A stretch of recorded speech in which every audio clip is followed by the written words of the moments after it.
Veins తో బాధపడుతున్నారా? భారతదేశంలోనే బెస్ట్ ట్రీట్మెంట్ అందించే ఏకైక హాస్పిటల్ ఏవిస్. నమస్తే అమ్మా. నమస్తే తల్లి. కమెంట్ బాక్స్ లో కొన్ని ప్రశ్నలు మీ వీడియోస్ కింద సేకరించి పెట్టారనమాట. అంటే కొంచెం మీనింగ్ఫుల్ వి, తనతో పాటు పెట్టిన వాళ్ళతో పాటు చాలా మందికి కూడా ఉపయోగపడతాయని. సో అందులో ఒక ప్రశ్న ఏంటి అంటే, లైక్ హస్బెండ్ అండ్ వైఫ్ కలిసిన తర్వాత మీరు ఇదివరకు కూడా కొన్ని వీడియోస్ లో చెప్పున్నారు, స్నానం ఆచరించాలా, నెక్స్ట్ డే పూజ చేయాలంటే తలస్నానం చేయాలా, అభ్యంగన స్నానం చేయాలా అని చెప్పి.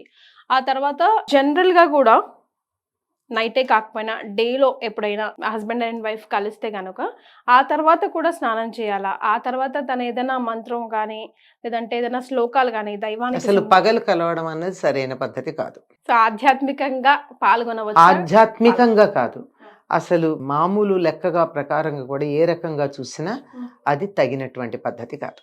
ఓకే, నాట్ టెక్నికల్ గా, అసలు ఐ మీన్ సైంటిఫికల్ గా కాదు, ఎట్లా కూడా కాదు, ఇట్స్ నాట్ కరెక్ట్.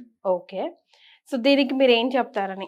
అంటే చేసిన తర్వాత ఆధ్యాత్మికంగా ఏమన్నా చేయొచ్చా? ఆధ్యాత్మికంగా ఏమైనా చేయొచ్చా? అసలు తల స్నానం ఆచరించాలా? కొన్ని మతాల్లో నాకు కూడా తెలిసింది ఏంటంటే, ఒక పర్టికులర్ మంత్రం ఏదో ఉంటుందంట, లైక్ శ్లోకం వాట్ ఎవర్ వాళ్ళ భాషలో, అది అనుకొని తలస్నానం కంపల్సరీగా చేస్తారంట. బీట్ ఎనీ టైమ్ ఆఫ్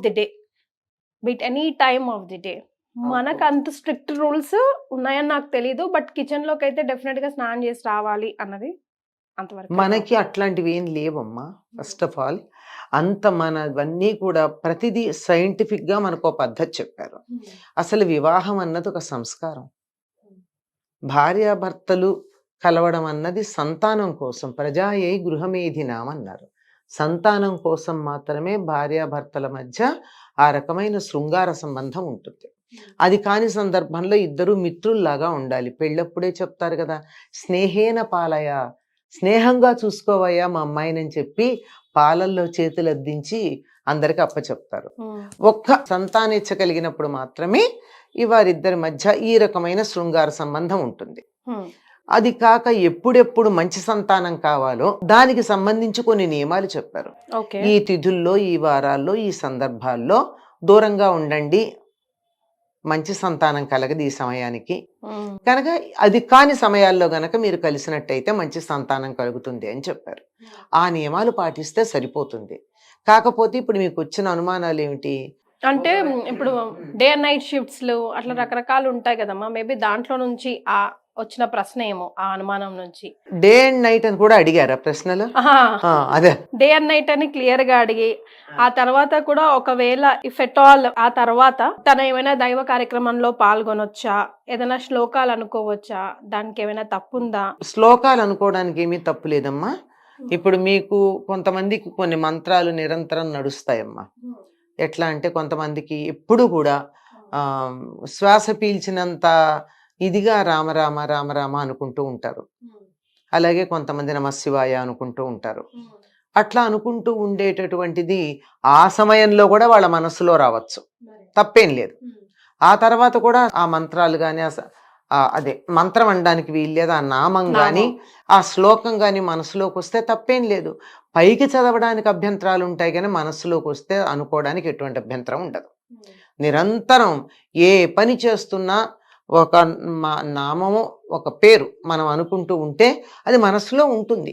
అంతెందుకు, మనం ఏదన్నా ఒక సినిమా చూసొస్తే ఒక పాట ఉంది, ఆ పాట మనం నిద్రపోతున్నా, పని చేస్తున్నా, ఏం చేస్తున్నా ఆ ట్యూన్ మనలో తిరుగుతూ ఉంటుంది. ఆ విధంగా ఏదైనా శ్లోకాలు కానీ స్తోత్రాలు కానీ మనసులోకి వస్తే పైకి అనకుండా లోపల అనుకోవడంలో ఎటువంటి తప్పు లేదు. ఆ దోషమేం లేదు. పైకంటేనే సమస్యలన్నీ వచ్చేది అంతే. ఆ తర్వాత ఆధ్యాత్మిక కార్యక్రమాల్లో పాల్గొనాలంటే మాత్రం ఆధ్యాత్మిక మార్గంలో ఉన్న వాళ్ళు పగటి పూట దాంపత్య ధర్మాన్ని ఎందుకు నిర్వర్తిస్తారమ్మా? అది తప్పు. ఒకటి, ఏదో అనుకోకుండా కొన్ని సందర్భాల్లో ఎవరి చేతుల్లో లేని పరిస్థితులు కొన్ని ఉన్నాయి అని అనుకుందాం. నాకు తెలిసి ఉండవు, ఇద్దరిలో ఎవరో ఒకళ్ళు లొంగితే తప్ప ఉండవు. అలాంటి సందర్భంలో మాత్రం ఆ పూటకి ఇంకేం చేస్తారు, మర్నాడు మామూలుగా స్నానం చేసి కార్యక్రమంలో పాల్గొనవచ్చు. అంటే ఆ పూటకి ఇంకా చేసేదేముంది, అయిపోయింది కదా. మీరు దాంపత్య ధర్మం నిర్వర్తించారంటే రాత్రి అయిపోయినట్లు లెక్క. కనుక తెల్లారాకే చేసుకోవాలి ఏదైనా, అంతే. అంచేత మనసులో మీకు నచ్చిన దేవుణ్ణి తలుచుకోవడం కానీ, ఆ దేవుడి నామాన్ని అనుకోవడం కానీ, ఆ దేవుడికి సంబంధించిన స్తోత్రాలు పైకి కాకుండా లోపల చదువుకోవడానికి కానీ ఎటువంటి అభ్యంతరం లేదమ్మా. ఏ సందర్భంలోనూ అభ్యంతరం ఉండదు. ఈ సందర్భమే కాదు, గుర్తుపెట్టుకోండి, ఇంకా మరి మళ్ళీ అడగక్కర్లే. ఎప్పుడైనా సరే నిరంతరం పెదిమ దాటి బయటికి రాకుండా భగవన్నామం తలుచుకోవచ్చు, స్తోత్రాలు చేసుకోవచ్చు. బాహ్య పరిస్థితులతో సంబంధం లేదు. ఓకే. స్నానం చేశామా చేయలేదా అన్న సంబంధం కూడా ఉండదు. రామరామ అనుకోవడానికి స్నానం చేయాల్సిన పని ఏముందమ్మా? పైకంటే గాని సమస్య. మీ మనసులో అనుకుంటూ ఉండండి, మీ పనులు మీరు నిర్వర్తించుకుంటూ ఉండండి, తప్పేం లేదు. నా ఫ్రెండ్ ఒక అమ్మాయి ఉందమ్మా, వాళ్ళ ఇంట్లో చాలా స్ట్రిక్ట్ రూల్స్ అంట.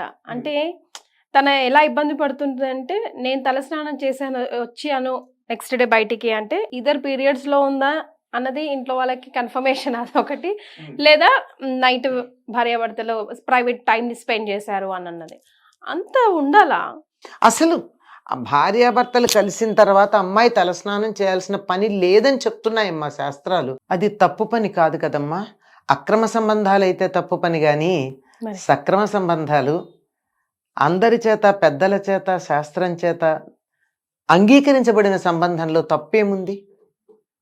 వివాహం చేసినప్పుడే అందులో తెలుస్తోంది కదా, వారిద్దరూ సంతానం కోసం వివాహం చేసుకున్నారు. సంతానం కావాలి అంటే ఏం చేయాలో తెలియని వాళ్ళు ఎవరున్నారు కదా. కనుక అది తప్పు పని ఎట్లా అవుతుంది?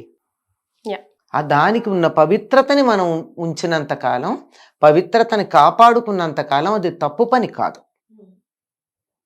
అందువల్ల దానికి తప్పనిసరిగా తలస్నానం చెయ్యాలి అని నియమం లేదు. కానీ పురుషులు మాత్రం చేస్తారమ్మా.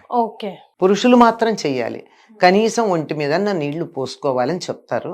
అంటే ఇంట్లో రోజు నిత్యం, ఆ తర్వాత కూడా రోజు దీపారాధన వాళ్ళే చేయాలి కాబట్టి వాళ్ళే చేయాలి.